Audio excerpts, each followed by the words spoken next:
Yo, what's up? Bob here. Welcome to the Bob Bradley YouTube channel. As you can see from the top of the video, I've been out looking for records.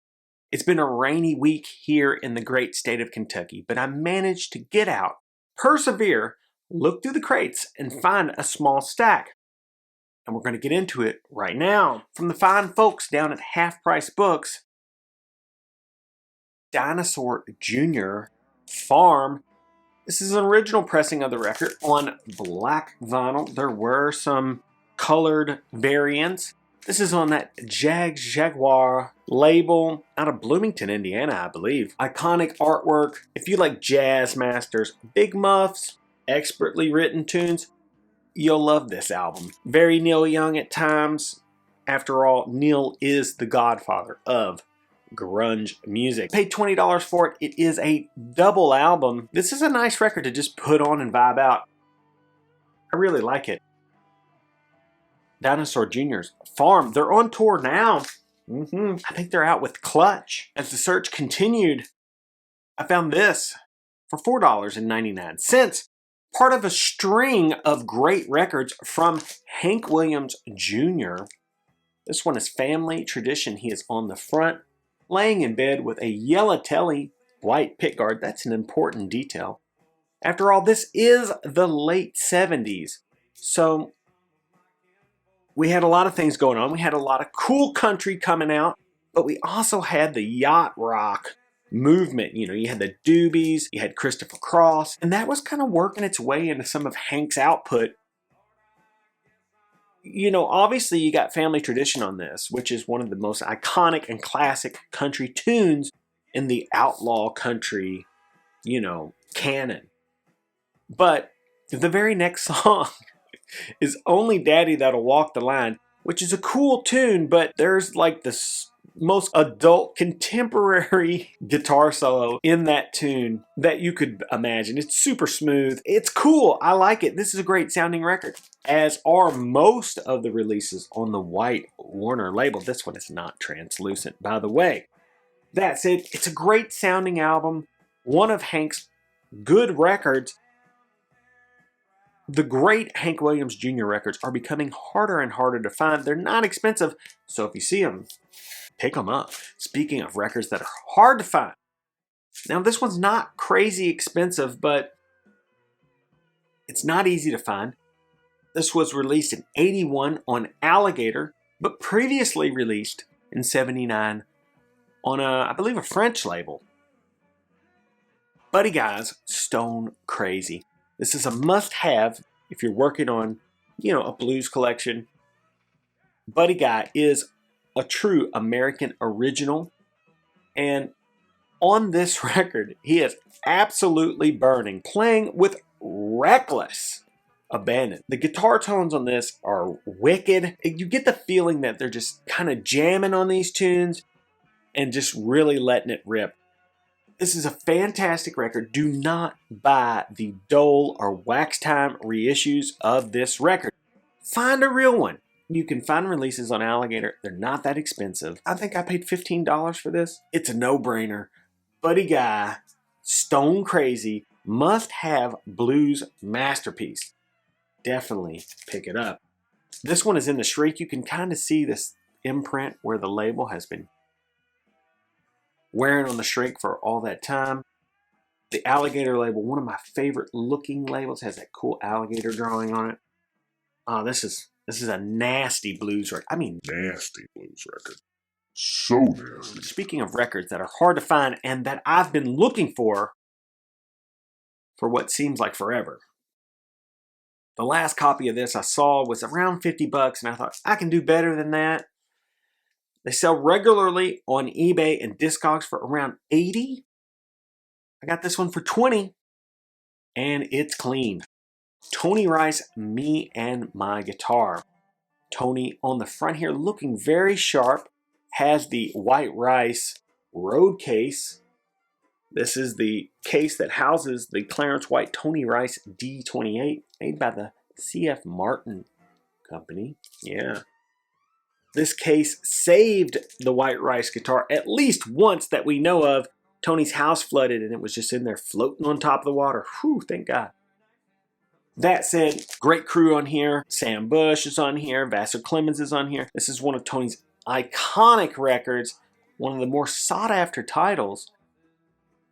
You know, Tony, as he goes through his career, the jazz elements start popping out more than, say, the bluegrass element. You know, he's a big fan of Miles Davis, Bill Evans, and he really gets into that modal kind of way of thinking. And this is one of the records where that's really showcased. Now, there is one tune with the soprano sax on the B side. Try to ignore that as much as you can. It's a bit smooth jazz, and not that there's anything wrong with that. It's just not a great tune. I mean, it's okay. Like I said, just keep moving. That said, the rest of the record is on point, and you need this in your collection if you collect Tony Rice records, and I do. In my town, there are two half-price books. One is closer to where I live, and one is further away. Sometimes it's hard to make myself go to the one that's further away. You know, it's just a bit of a drive. So I was smart enough to make myself go, and as soon as I got there, I just bypassed those lock boxes and I went straight into the bins. And right there in the first stack, the A section was this record. Roy Ayers. Everybody Loves the Sunshine. $4.99 on Polydor. Super clean.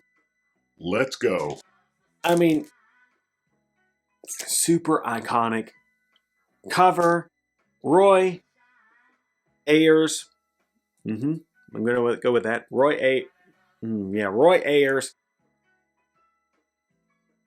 Jazz funk, neo soul originator, heavily sampled by hip hop artists all through the 90s and beyond. I mean, this is a super funky record. Kind of expensive these days. In the median, it's like $40. Can go all the way up to say 120. Was super stoked to find it. It is on the Polydor label and very clean. $5. That's the way you want to find them. You know, I know oftentimes you go out, you're looking for records, and you come up empty-handed. I've spent years of my life walking through flea markets and yard sales, trying to find old guitars.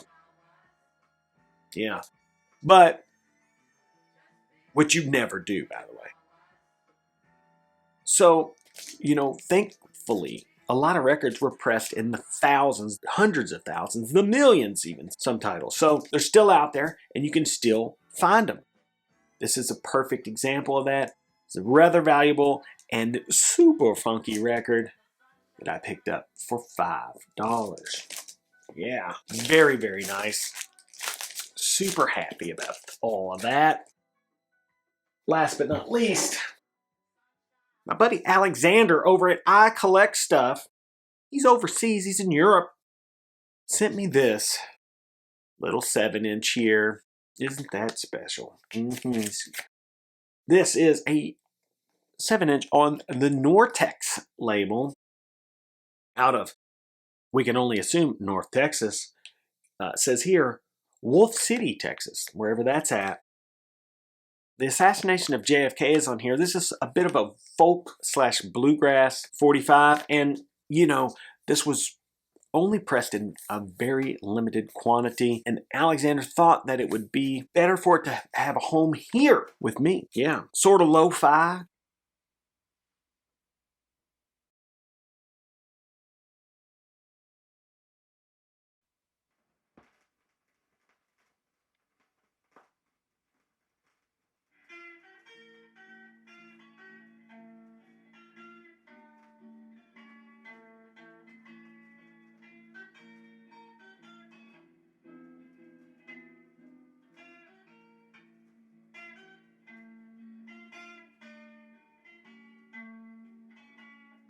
Hi Bob, I hope you will receive this rare Outsider 45 by Herman Billy Stone.